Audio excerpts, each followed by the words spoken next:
Hi friends, welcome to car solutions.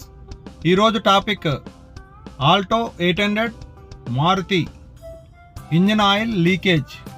ఈ టాపిక్లో మనం చెక్ చేస్తే కింద ఇంజిన్ ఆయిల్ ఫిల్టర్ దగ్గర నుంచి సైలెన్సర్ దగ్గర నుంచి ఆయిల్ లీక్ అవుతుంది.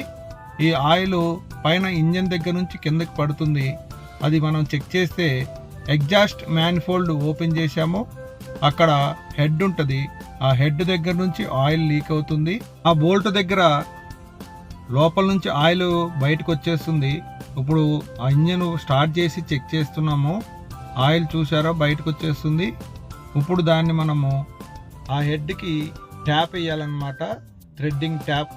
దీంతో ఇంజన్ హెడ్కి ఆ బోల్ట్ స్లిప్ అయిపోయింది కాబట్టి అక్కడ ఈ థ్రెడ్తో థ్రెడ్డింగ్ వేస్తాము, ట్యాప్ వేస్తాము. దాని తర్వాత వేరే బోల్టులు దానికి టైట్ చేసి దానిపైన మ్యాన్ఫోల్డ్ ఫిట్టింగ్ చేయాలి. ట్యాప్ వేసేసి థ్రెడ్డింగ్ చేసి చూసారా ఇలాంటి బోల్ట్ వేసేసాము. దీనిపైన మనకి ఈ స్టడ్కి 2 times 2 సైడ్ థ్రెడ్డింగ్ ఉంటుంది. 1 సైడ్ హెడ్కి కూర్చుంది, ఇంకొక సైడ్ నట్టు కూర్చుంటుంది. ఇప్పుడు దీన్ని మనము మ్యాన్ఫోల్డ్ ఫిట్టింగ్ చేస్తాము. మ్యాన్ఫోల్డ్ ఫిట్టింగ్ చేసేసారు చూసారా, ఫుల్ టైట్ అయిపోయింది. ఇప్పుడు వెహికల్ని స్టార్ట్ చేసి మనము ఆయిల్ లీకేజ్ ఉందా లేదా అనేది ఇప్పుడు చెక్ చేస్తున్నాం.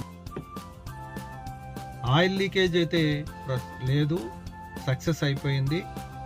ఈ కస్టమరు షోరూమ్ తీసుకెళ్తే హెడ్ మార్చాలని చెప్పారు. అది ఆల్మోస్ట్ 40,000 to 50,000 ఉంటుంది. మనం చాలా సింపుల్గా కంప్లీట్ చేసాము. వెహికల్ కార్ సక్సెస్ అయిపోయింది. కస్టమర్ కూడా చాలా హ్యాపీ ఉన్నారు. ఇలాంటి టెక్నికల్ టాపిక్స్ చూడాలంటే లైక్ చేయండి, సబ్స్క్రైబ్ చేయండి, బెల్ ఐకాన్ను ప్రెస్ చేయండి. మీకు లేటెస్ట్ టాపిక్స్ అన్ని వీడియోస్ వస్తాయి. Thank you.